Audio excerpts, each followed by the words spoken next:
Hello all, and welcome to this week's series of realism tips. We're going to be mixing it up a little bit, and I'm going to actually be voicing over some clips that were taken from in-game. I am going to apologize. For some reason, some of these did not end up with audio, so that would be why. This first clip is actually going to be courtesy of Dame Egg, who was kind enough to give me some clips of some of their para gameplay and para adjacent gameplay this week. If you would like to see any of your own clips featured, please do make sure that you DM me that information, and you might just see it in an upcoming week, especially if you match one of the hints for the tips for that following week. In this first clip, you see the new idle animation for sleeping para behavior. So this is going to be an excellent way in order to mimic a sleeping behavior, falling asleep on the job, tiredness, or even just actually sleeping. Some quadrupeds in real life will actually not really sleep laying down, they will sleep standing up. And so para who fit a similar role in the ecosystem may very well have done so. And as you can see, it's a bit easier to remain alert and a bit easier to get moving from any potential threats if you do not sleep laying down.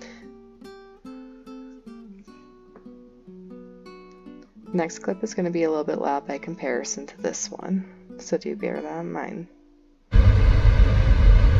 Next clip here is going to be a good way to use your interact key. For me, it is the E key. I believe it is the E key by default. This will allow you, in order to mimic the normal eating behavior that comes with your dinosaur, so for para, that allows you to graze. This next clip upcoming here is just showing some play behavior from a juvenile para that I was playing. Meanwhile, in the background, there are a couple of males that are trying to duke it out, be it a real or play bullfight, I'm not sure.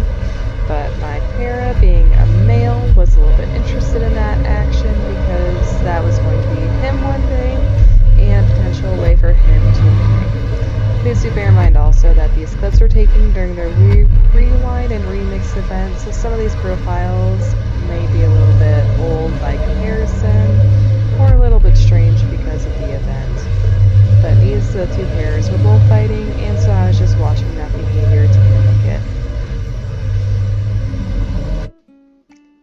Next is just a cute little clip of an Ori that is grooming and some more para bullfighting behavior in the background.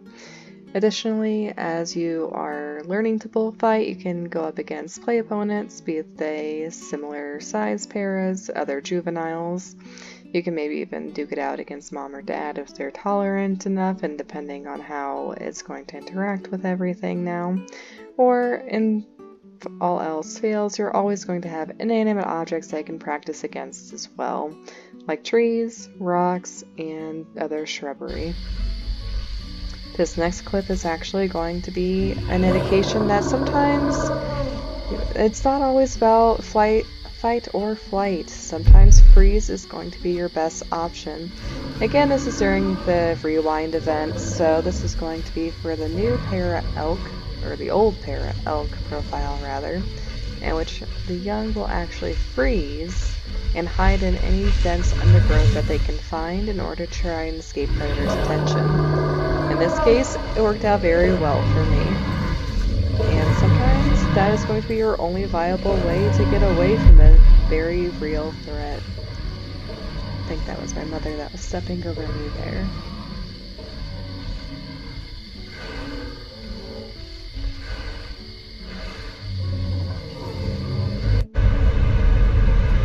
This next few clips are going to be about the importance of watching and listening to the body language of others.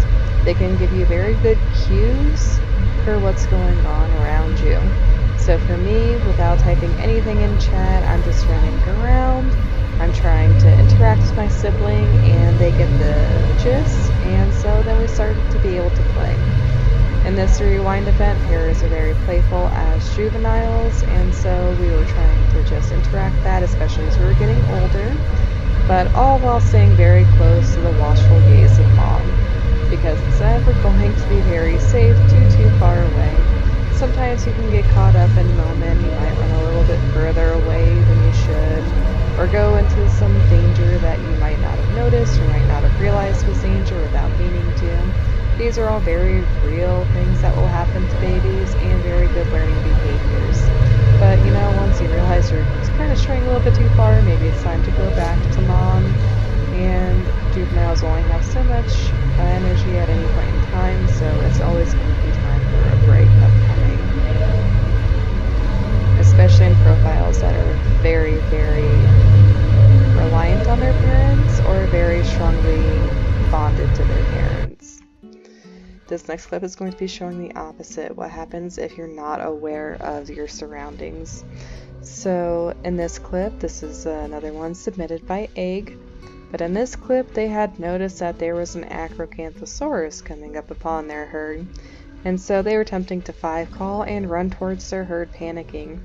Some of their herd gets the gist and it starts to move away as well. Others are a little bit slower on the uptake, and some don't necessarily realize that there is danger despite the warnings.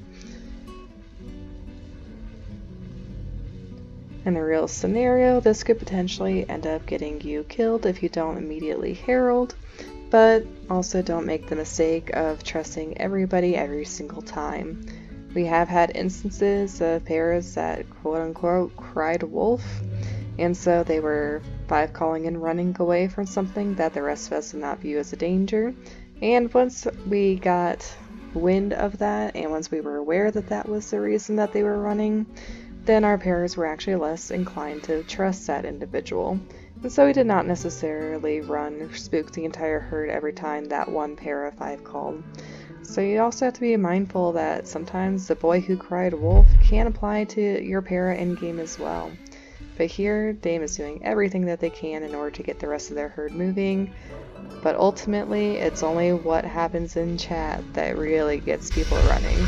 So always be more mindful of body language over chat, because sometimes you will get noticed as something that is just as important to see and react to rather than just read about and react to.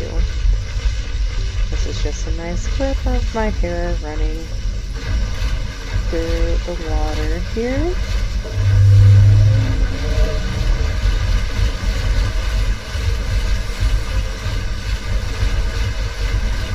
So para did undergo some changes this week with BoB, both in the current profiles that we have and also with the animations, the idle behaviors, and with the new kicking emote. So para, I think, has gotten some very nice quality of life updates, which will make it very enjoyable to play, especially with the current profile fun that we have going out. This next clip is just a good indication about the kind of fun that you can have with the new kick animation and the new profiles.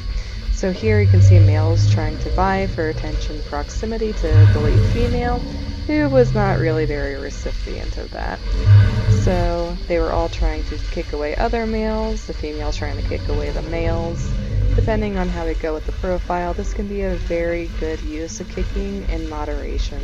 Just try not to spam it or kick comrades off a cliff. You're not actually trying to kill them, you're just trying to get them to get out of your butt a little bit.